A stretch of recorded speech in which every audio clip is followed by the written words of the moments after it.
Ah, the great joy of ministry is, I'm a mess,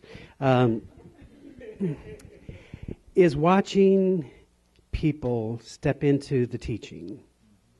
And by that I mean the teaching teaches us that we're not somehow broken for trying to find God, but that we are God-like beings who got broken and forgot. And so the journey home for many of us is through whatever it is, but it is to the realization of our inherent divinity. There's a fundamental shift that takes place, at least it did for me, when I began to perceive God or the divine as not something outside of myself that I was trying to coerce. I mean, let's just be honest. I had an agenda that I was trying to coerce God into giving me what I wanted and doing what I wanted and making things happen the way I wanted, to the realization that there's a divine, infinite presence, and that presence is always available, and that presence and that power delights in its self-expression. It delights in its creation. And so as a beloved creation of the divine, I never have to overcome anything. I simply have to allow that which is in me to be expressed more fully. And so that song is so beautiful. Rascal Flatts, is that right? Yeah, I got a little hick in me. You can, yeah. Right? But it's such a beautiful song of that remembrance of the journey, because many of us find the divine through those broken places. Many of us find we're living happy, comfortable lives. And we're doing what we're supposed to be doing, what we were taught to do. And then sometimes through either the divine discontent or through some catastrophe, some crises, we go in search of something deeper. And so I was struck by a passage this week that reminded me of something very powerful. You see, I think recently, it could have even been last week, I don't know. People always say after I'm done, oh, that was so good, whatever you said. And I'm like, what was it? Because glad that was good. But about this idea that so often we want to avoid the pain.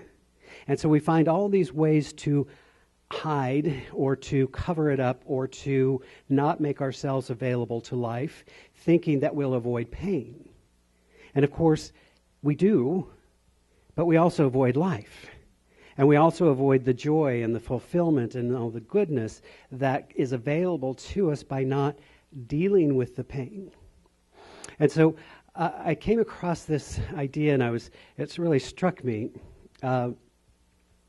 And Veronica Tagluva, you all know her, wrote this most profound thing: the most profound personal growth does not take place while reading a book or meditating on a mat. She says it happens in the throes of conflict, when you are angry or afraid or frustrated. It happens when you are doing the same old thing and suddenly realize you have a choice. Right? You're doing the same old thing. And the interesting thing about the same old thing, sometimes the same old thing worked up to a point. You see, when I developed certain approaches to life, I did it as a 10 and 12-year-old child, dealing with the madness that was surrounding me, figuring out my strategy for living. Right? And part of my strategy was, I know I'll be the peacemaker, which is kind of a lofty idea, but the only tools I had available to me were not all that skilled. So it was, how do we get everybody to get along? How do we get everybody to get along? Let's all just be happy. Let's all just be nice. Let's all just be compliant. Right? And so that was a wonderful thing. I think I brought some peace and comfort to my family in a difficult time. But then I chose a path of ministry, because I love people and I love serving people and I love these ideas and I love sharing these ideas. And although I didn't ever really start out to go into ministry, it seemed to be one of those inevitabilities. And so I brought the skill set that I had. And I found that in ministry, I didn't know it at the time, but I was trying to do some things that may have worked as a 10-year-old in my family, but didn't work so well with adults in a spiritual community. And so all of my people-pleasing, all of my codependency, all of my unskilled behavior was not serving me or the community. You see, happens. We have this conversation a lot as we're moving into sort of a different model for ministry. It kind of stirs up some stuff. And so in church, I always often joke that the most political place you'll ever go to in the world is usually in churches. Right? Because everybody's, bless your little heart, right? As they're bringing their agenda and they're doing all the things and they're deciding who, but, all in a very loving way. We're going to judge each other, but in a very loving way, of course. And so that gave me the great gift of being exited from my church, my first church. Now, I didn't really see it as a gift at the time. I kind of thought of it as being fired. It's kind of a surprising thing when you're all prayed up. You go into the board meeting and they say, we'd like you to leave. And yet, the greatest gift in the end was that experience. Now, it was the most painful gift, I will tell you as well. I'd make light of it, but it was horrifying. It's not fun. Crucifixion is never fun. I just want you to know. And yet, what that did for me, because what I realized in the experience, because what I believe, and I'm going to share this with you, you might want to take it, that when things happen in your life, that we use them for tools for our growth and our transformation. Now, that may not be right. It may not be fair. It may not be just, but it's there. And if it's there, I always say, I've noticed in my life, and I'm only 61, so I don't have a lot of experience to draw on, but I do have enough experience to realize that everything that's happened in my life, the common denominator was I was there. Have you noticed that? Like everything, every single thing, I was there. So everything that is happening in my life must have something to do with me. Yeah. Now, I was treated poorly, and I could, if I had a violin handy, I would tell you the sad story so that we could all weep and moan and gnash our teeth. But the essence of it is really, it became the greatest gift because in this process, in forming a new church, those that were resonant with my teaching and what we were doing immediately said, well, let's do something. We're here because we like you as our teacher, so let's do something. And so we prayed and we visioned and I said it's important for me that before we take any step forward, we do it from a healed place. You know how that is? You ever tried to create something out of an unhealed place? Yeah. And you get an unhealed result. Because this is how much the universe loves us. It says, I want you to grow. I want you to evolve. I want you to become. And so when you leave that relationship because it's so terrible, and you go find a new relationship not having done the inner work, the universe has a way of supporting you saying, you're not done. Your inner work is not done, and let me prove it to you.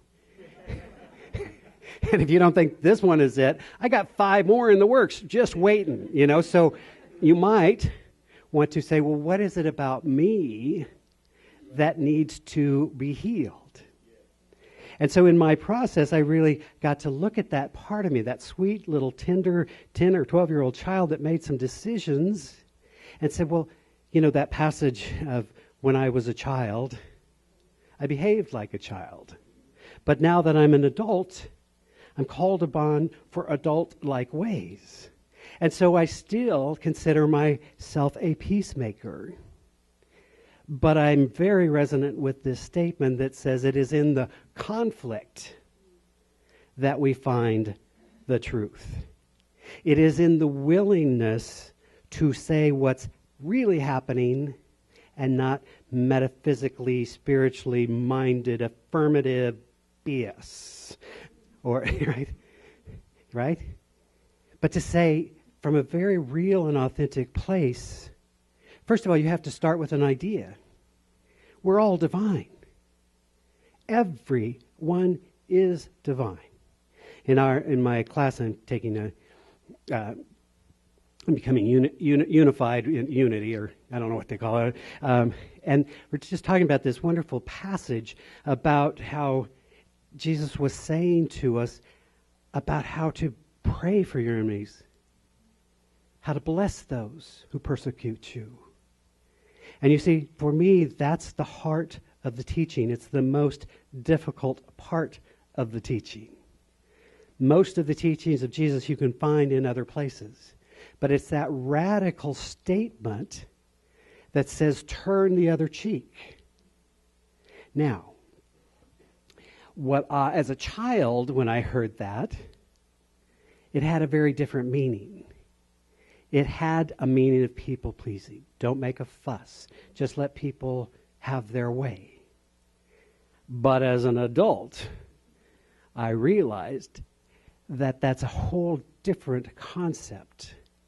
That when we are non-resistant, when we are flowing with the energy, then we are not attached to overcoming, but allowing something. And we can move beyond it. So if we start with the idea that we are all divine in origin, we are all spiritual beings. We are all from the same source. And to some degree or another, we all realize it. Some not very much. I say we're all divine, but some people's divinity is well hid. You gotta look. You really gotta look, right? Because around that radiance, around that wholeness, there's all the silly stuff that we've developed over time that houses that masks that. So when we start with the idea that we are all divine in origin, that we're all spiritually perfect, and humanly we're working through a process, then we don't hate each other for our differences. We don't persecute each other for our differences. We don't condemn each other for our differences. We say, how can I help you discover your divinity? More importantly, how can I discover my divinity so I'm not triggered by your process? It's a wonderful thing to realize that in life we're always perceiving reality according to our own sense of life. And so we see not what we want, but we see who we are. And so when we're starting to look at this differently, then conflict then begins to take on something different. It becomes then the opportunity, when properly managed, we have some models for conflict. Some of them involve bombs and weapons and all kinds of ugly stuff. Because the idea is, I will overcome you. If you are my enemy, I will destroy you, and yay, I win. Right? That is a concept that no longer serves us. So in conflict, when we can say, you are divine and I am divine, now let's look at how we are interacting, then we can have a conversation about the interaction as opposed to who's right and who's wrong. So this idea that at the heart of conflict, or where our real spiritual growth comes from that place of not, now we want to meditate, we want to read books, we want to ground ourselves in awareness, but often the true growth comes in those things that do cause anger and frustration and upset and mindlessness.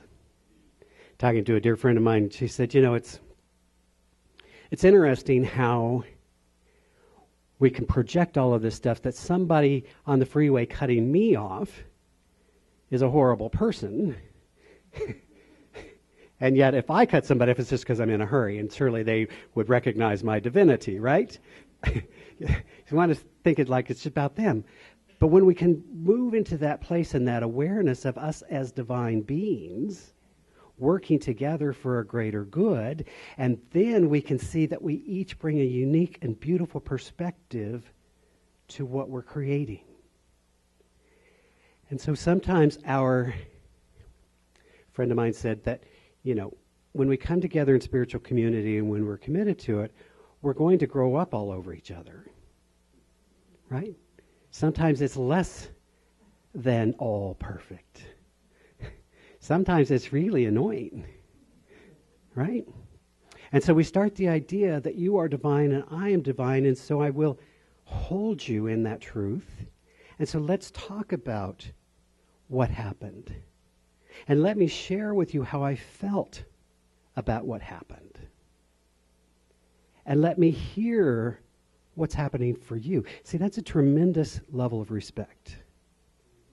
What I found over time is that I had a real calling. So it's interesting. I had a real calling towards conflict resolution. I like to stand in the midst of community or people or couples or whatever who are not able to get to the truth. And when you can stay with it, when you practice those skills, and when you can start to speak in a different way and hear in a different way, what often emerges is the thing that I am missing. Let me be a little more concrete. You get to the place, I don't feel respected, says person A. Person B, I don't feel respected. Wonder why you're together. Isn't that odd that the universe would bring two people that don't feel respected together? Right? It's very often the same thing, but we don't get there because we want to make it about you.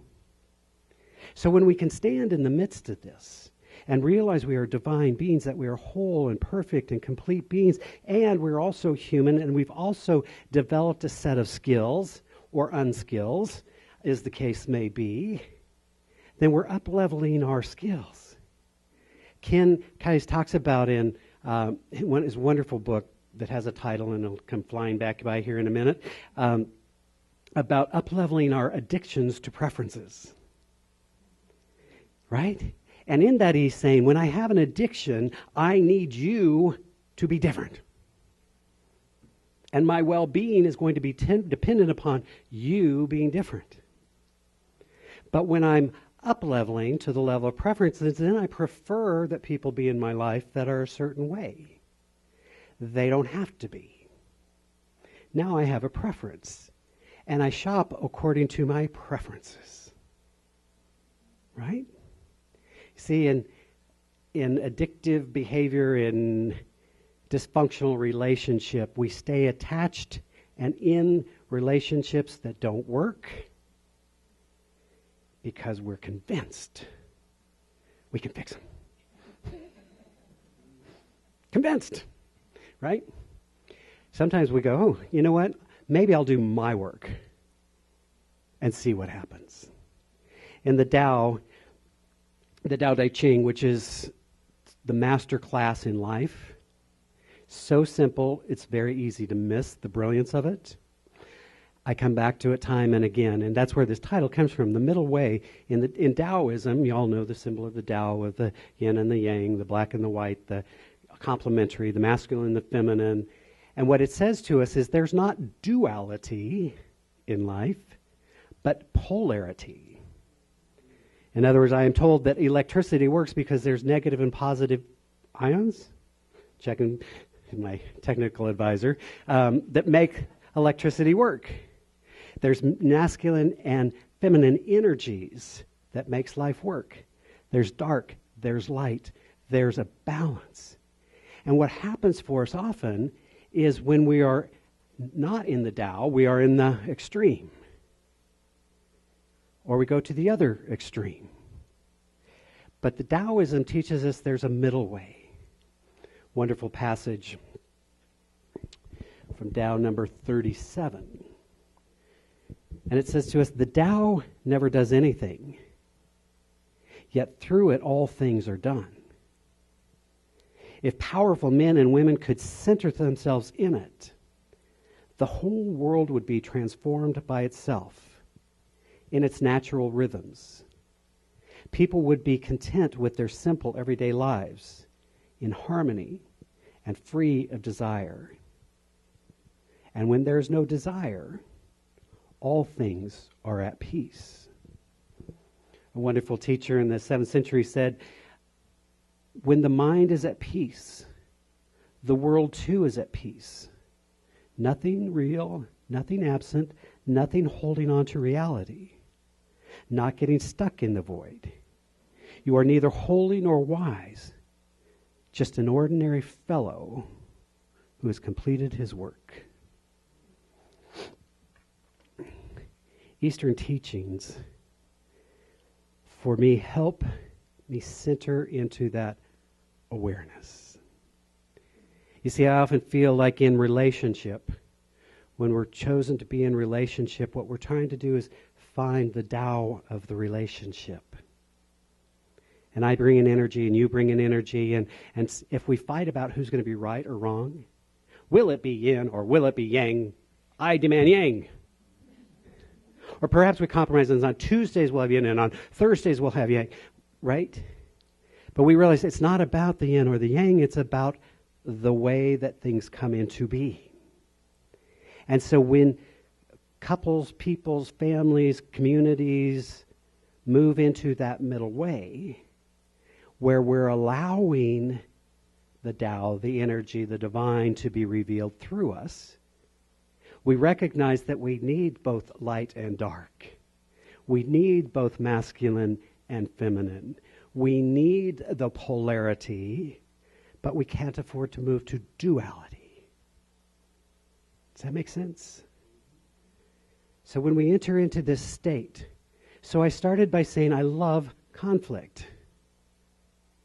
So what's it going to be, Marty? Is it going to be conflict or is it going to be peace? And I would say yes to that profound question. I would say yes. You see, we often think, as I started, we often think that if I avoid the discomfort, I will be at peace. But I don't know, have you ever had this situation? I don't want to pick out anybody individual, I'll just throw it out there to the room. You ever been in that situation where you have had a conversation and you don't feel complete with it, but you call it good?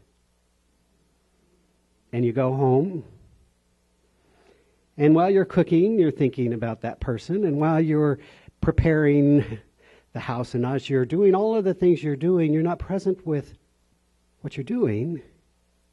Your energy is on that person. So that's why I say when we can invite the conflict in peaceful ways, then we can come to resolution so that our energy is on the task at hand. And what I find time and time again, it's a wonderful book if you're ever interested in this, kind of the basis of a lot of the work that I do is from a book called The Magic of Conflict by Thomas Crumb.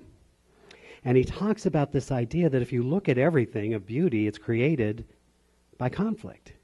Go to the Grand Canyon, where you will see the most majestic interaction of earth and water. One might call that conflict. No, it's going to be earth. No, it's going to be water. Oh, or we could just create a Grand Canyon. There you go, right? See, life doesn't fight with itself that way. All the ways that we see that.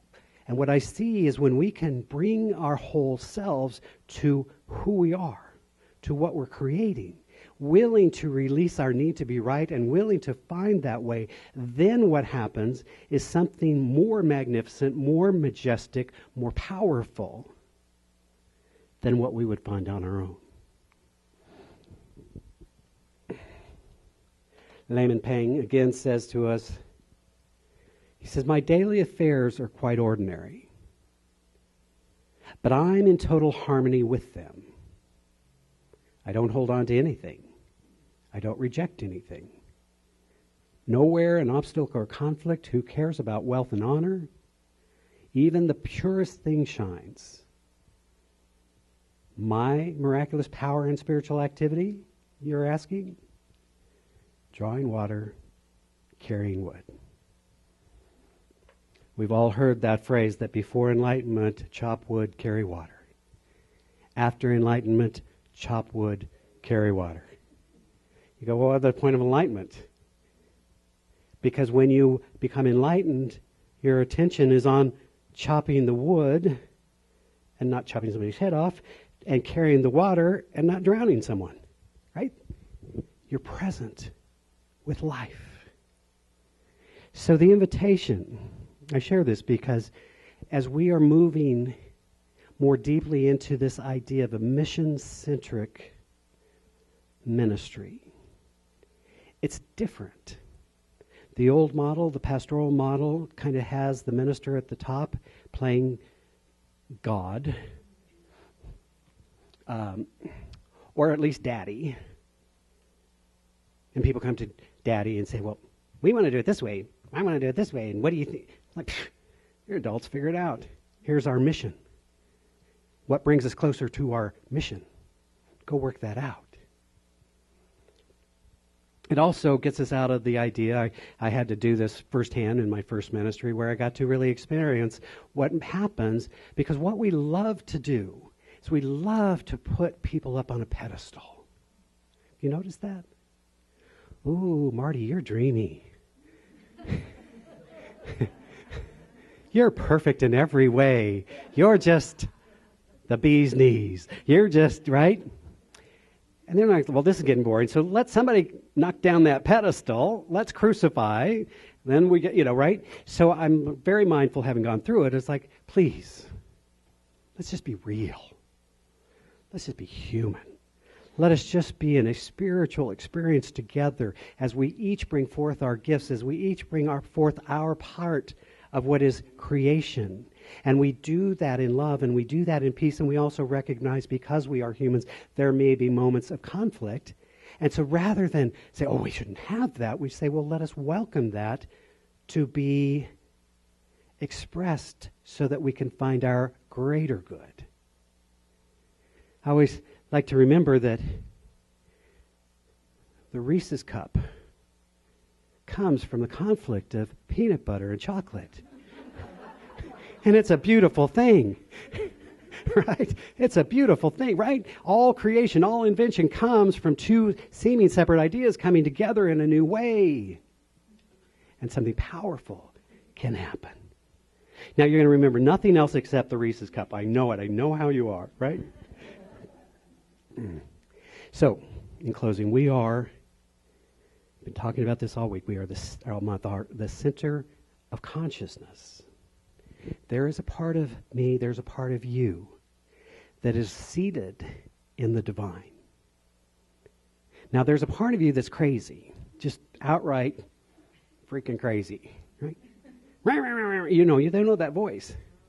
What's going on? Judging, attaching, pushing, But then there's also that part of us that observes. And the more we ground ourselves in the observer self, in the divine self, then we can just kind of witness our craziness and go, hey, look at me being all crazy again, right? And I'll breathe and I'll move into my wholeness. So when we come back to our wholeness, we realize that we are the center of our consciousness. I am, you are, behind everything, just watching. That is our true home. That is our residence. Take away everything else and you're still there, aware that everything is gone. But take the center of awareness away and there's nothing. The center is the seat of the self. From that seat you are aware that there are thoughts, emotions, and a world coming in through your senses. But now you're aware that you're aware. That is the place we pray from. That is the seat of the Buddha self, the Hindu Atman, the Judeo-Christian soul. The great mystery begins once you take seat in the place within. Let us move to that place together now. Let us just remember that through all of our feelings and all of our emotions and all of our thoughts and all of our activities, there is a part of us that is aware. the seat of our soul, the observer who remembers our oneness with the divine. And as we are knowing our spiritual truth, we recognize this human experience as a joyful opportunity to grow, to suffer, to grow, to love, to grow, to panic, to grow, and to remember who we are. So this day, as we move into that place where we open ourselves to divine love, to infinite wisdom, we call forth that. We realize there is that middle way, the Tao of our being that brings into balance all things.